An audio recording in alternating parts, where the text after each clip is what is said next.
Em nome do Pai, e do Filho, e do Espírito Santo. Amém. Mais um dia nos encontramos para fazer vivência da liturgia do dia. Hoje, quinta-feira, a Igreja nos recomenda a leitura de Jeremias, no capítulo 7, do verso 23 ao 28. O Salmo responsorial é o Salmo 94. Oxalá ouvisse hoje a voz do Senhor, não fecheis o vosso coração. O Evangelho de Lucas, no capítulo 11, do 14 ao 23. Vamos nos preparar, dizer para Deus que Ele está dentro de mim, eu não estou sozinho. Mas eu necessito desejar a sua companhia. O Evangelho de hoje diz que quem não está comigo está contra mim, fala Jesus. Que graça eu peço a Deus. Senhor, que eu saiba discernir o bem do mal, para que eu possa ser causa de união com os meus irmãos e as minhas irmãs. O Senhor esteja convosco, Ele está no meio de nós.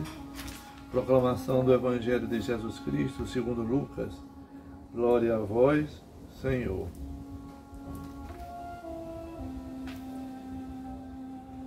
Naquele tempo, Jesus estava expulsando um demônio que era mudo. Quando o demônio saiu, o mudo começou a falar e as multidões ficaram admiradas. Mas alguns disseram: é por Beelzebul, o príncipe dos demônios, que ele expulsa o demônio. Outros, para tentar Jesus, pediam-lhe um sinal do céu, mas conhecendo os seus pensamentos, Jesus lhe disse: todo reino dividido contra si mesmo será destruído, e cairá uma casa por cima da outra. Ora, se até Satanás está dividido contra si mesmo, como poderá sobreviver o seu reino? Vós dizeis que é por Beelzebul que eu expulso o demônio. Se é por meio de Beelzebul que eu expulso o demônio, vossos filhos os expulsam por meio de quem? Por isso eles mesmos serão vossos juízes. Mas, se é pelo dedo de Deus que eu expulso os demônios, então chegou para vós o reino de Deus. Quando um homem forte e bem armado guarda a própria casa, seus bens estão seguros. Mas, quando chega um homem mais forte do que ele, vence-o, arranca-lhe a armadura na qual ele confiava e reparte o que roubou. Quem não está comigo, está contra mim. Quem não recolhe comigo, dispersa. Palavra da salvação, glória a vós, Senhor. Que a palavra do Santo Evangelho perdoe os nossos pecados. Amém. Que alegria estarmos juntos para meditar esse Evangelho, a liturgia do dia de hoje. Hoje nós temos Jeremias, que identifica hoje a sua identidade profética. Jeremias, ele criticava muito a idolatria. Naquela época era tempo do rei Josias. E o rei aproveitou para fazer uma ampla reforma no país. Sabia disso? E concentrou todos os cultos lá na cidade de Jerusalém. Depois de Josias, veio o rei Joaquim, que encontrou o reino com grande turbulência, né? E Jeremias tentou alertar o povo, falar para o povo sobre a supremacia da Babilônia. Mas o povo viu Jeremias? Não viu Jeremias. E o que valeu a Jeremias, diácono? Valeu difamação e ter chamado de traidor. Já pensou? Homem santo como era ele. Ainda assim ele denunciava que o povo virou as costas para Deus, porque praticava a injustiça social e realizava falsos cultos. E de Jeremias que o culpado disso tudo, sabe quem era? Olha só. O culpado disso tudo eram as autoridades de Jerusalém, os reis de Jerusalém, os ministros, os falsos profetas e os sacerdotes. A culpa era deles. Tudo que o profeta Jeremias falou sobre o poder da Babilônia se concretizou. E o povo via. E o povo foi levado pela primeira vez para o cativeiro, foi deportado todo o povo.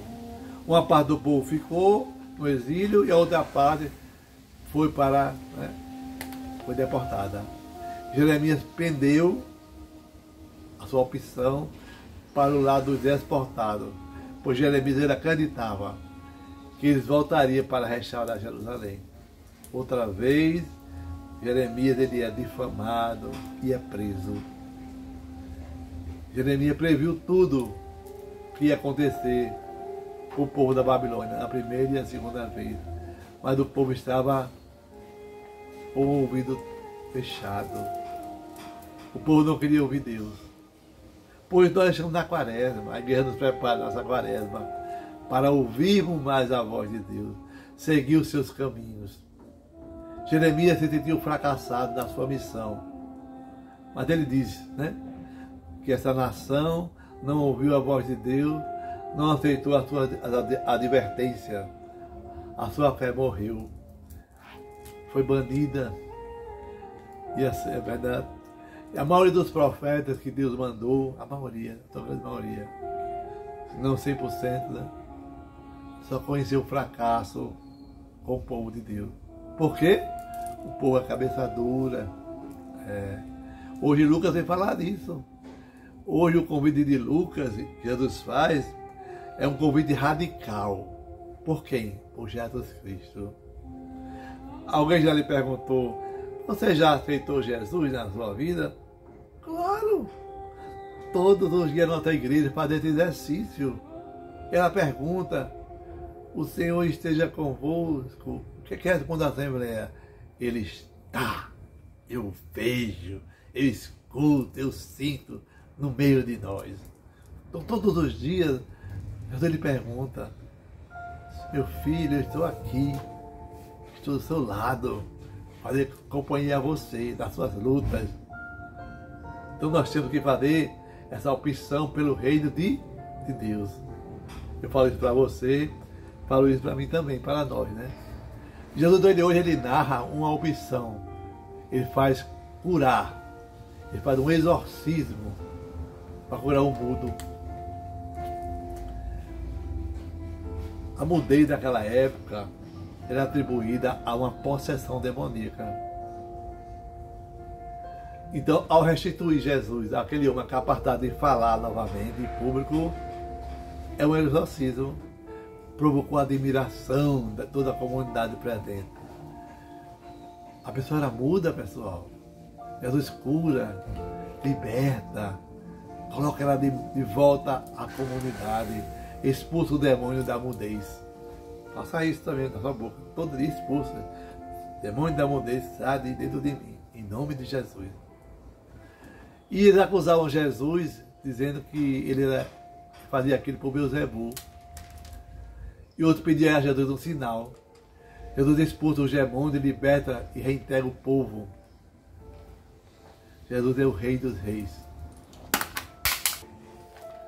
Aquela pessoa, ela passa a falar, passa a fazer parte de uma comunidade. E outros, para tentar Jesus, eles acusam que era o nome de Beelzebul, que ele fazia aqueles milagres por nosso rei. O Beelzebul era o chefe dos demônios. Jesus expulsa ao demônio e liberta o homem e o reintegra à sociedade, à comunidade normal. Que maravilha, né?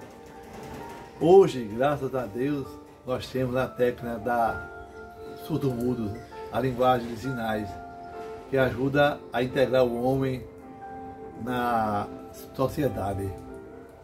É uma técnica bonita, é um milagre de Deus também, viu? No tempo de Jesus não se conhecia a linguagem dos sinais, que possibilitava a comunicação dos surdos. E onde está a origem do poder de Deus, a autoridade de Jesus nisso tudo? Jesus fala assim, vós dizeis que é por Beelzebul que eu expulso o demônio. Ficam me acusando, que é pelo demônio. Jesus faz uma imagem do reino dividido. E eles chegaram à sua derrota.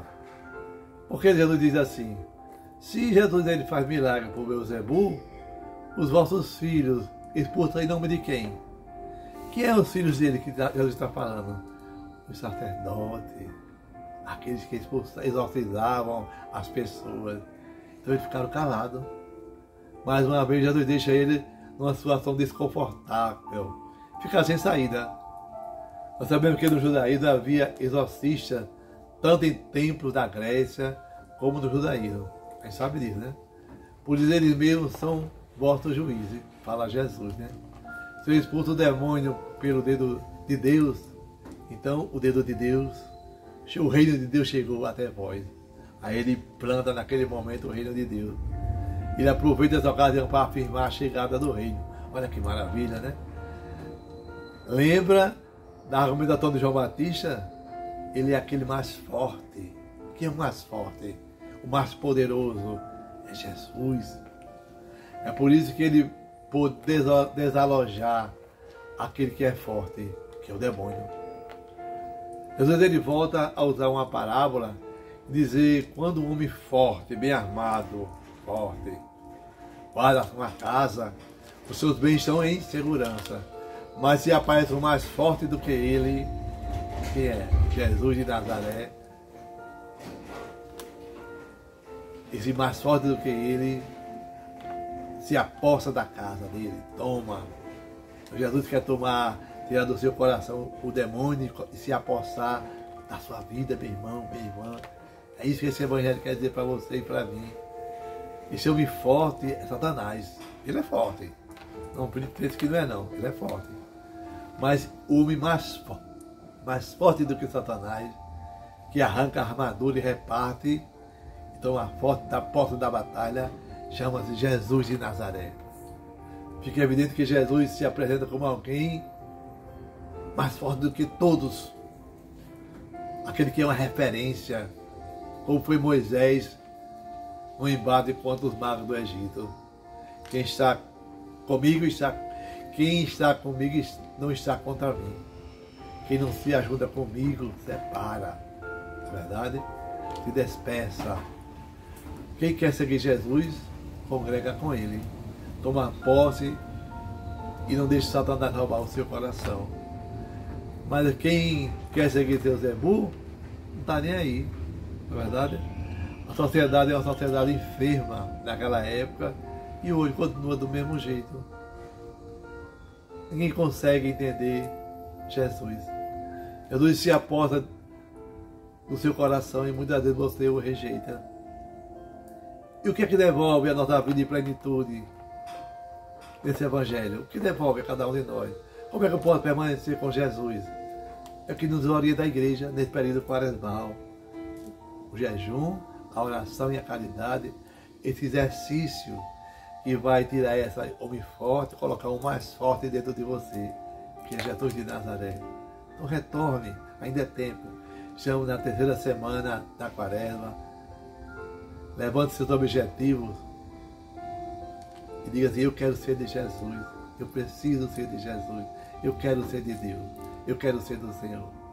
Então eu quero te abençoar no dia de hoje. Esse evangelho tira uma palavra. Esses exercícios quaresmais, guarde também uma palavra que você pode fazer.